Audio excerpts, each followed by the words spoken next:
ప్రగతిశీల ప్రయాస విద్యార్థి సంఘం పీడిఎస్ ఆధ్వర్యంలో ఈరోజు ప్రజా సమస్యల వేదిక డిఓ జనార్దన్ రెడ్డి గారికి పీడిఎస్ ఆధ్వర్యంలో వింతుపత్రం ఇవ్వడం జరిగింది.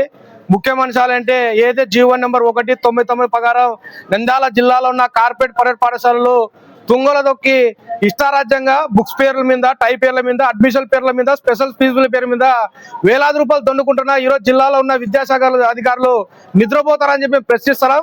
ఏమైనా జిల్లా విద్యాశాఖ అధికారులకు కార్పొరేట్ ప్రైవేట్ పాఠశాలలు ఏమైనా మీకు మామూలు ఇస్తారా అని చెప్పి మేము ఆరోపణ చేస్తున్నాం. ఎందుకంటే ఒక పర్మిషన్ ఒక జూనియర్ స్కూల్ ని పర్మిషన్ తీసుకొని అనేక స్కూల్ నడుపుతూనే కూడా మీరు పట్టించుకో దాఖలు లేదు.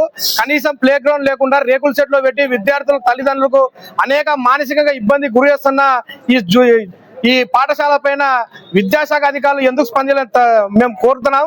ఇప్పటికైనా జిల్లా విద్యాశాఖ అధికారి జిల్లాలో ఉన్న అన్ని ప్రైవేట్ కార్పొరేట్ పాఠశాలలు తనిఖీలు వచ్చి జీవో నెంబర్ 199 ఎవరైతే తుంగలోకి అటు స్కూళ్లపై తక్షణమే సీజ్ చేయాలని చెప్పి మేము డిమాండ్ చేస్తున్నాం.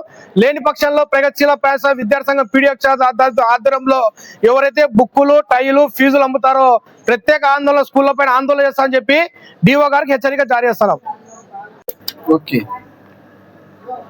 ఈరోజు మన పీజీఆర్ఎస్ లో పీడిఎస్ తరఫున విద్యార్థులు మన నంద్యాల జిల్లాలోని ప్రైవేట్ స్కూళ్ళకు సంబంధించిన అనేక సమస్యలను మన దృష్టికి తీసుకొచ్చారు.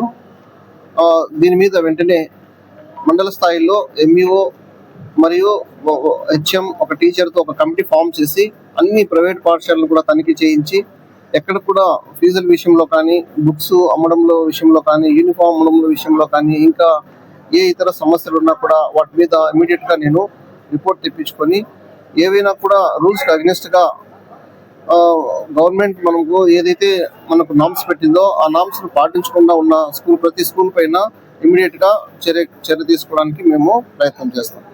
సార్ 60 టీచర్లు కూడా లేరు sir. 10th class intermediate pass అయిన స్కూల్లో పెట్టుకొని నడుపుతారు. అంటే వాళ్ళు 3000 రూపాయలకు 4000 రూపాయలు జీతానికి ఒకసారి పనిచేస్తారు. దాని మీద కూడా ఒకసారి చెప్తే తప్పనిసరిగా ప్రతి పాఠశాలలో కూడా ప్రభుత్వ కానీ ప్రైవేట్ పాఠశాలలో కేవలం ట్రైన్డ్ అయిన టీచర్ మాత్రమే ఉండాలి. కొన్ని పాఠశాలలో అన్ట్రైన్డ్ మరి సరైన క్వాలిఫికేషన్ లేని ఉపాధ్యాయులు పనిచేస్తున్నారు అని మన పీడిఎస్ తరఫున విద్యార్థి సంఘాలు తెలియజేస్తున్నాయి. సో తప్పకుండా ఎంఈఓను ఒక కమిటీని ఫామ్ చేసి మండల్ లెవెల్లో అన్ని పాఠశాలలు తనిఖీ చేయించి అలా ఎవరైనా ఉపాధ్యాయులు ఉన్నట్లయితే వెంటనే వాళ్ళ మీద కూడా యాక్షన్ తీసుకోవడం జరుగుతుంది.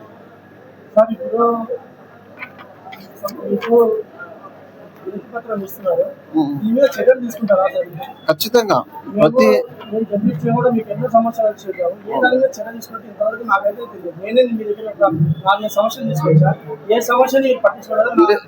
లేదు, ప్రతి సమస్య మీద కూడా మనకు ఆ సమస్య ప్రాధాన్యతను బట్టి డిపిడిఓను లేకపోతే ఎంఈఓను వెంటనే మనము ఇమీడియట్ గా దానికి అలాట్ చేసి వాటి మీద రిపోర్ట్ తీసుకొని చర్య తీసుకోవడం జరుగుతుంది.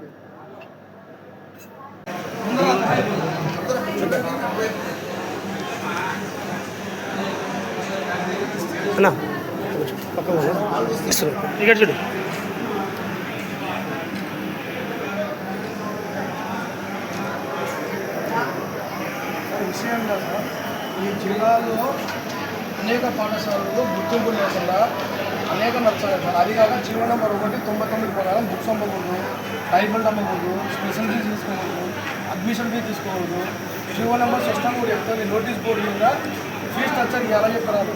కానీ జిల్లాలో ఉన్న కార్పొరేట్ ప్రైవేట్ పాఠశాలలు విచ్చవిడిగా ఎవరిని లెక్క చేయకుండా వాళ్ళు ఇచ్చడిగా నర్సరీ నుంచి 50,000 రూపాయలు చూసేస్తారు నర్సరీ కూడా. అలా కళాశాల మీకు కంటిన్యూ మన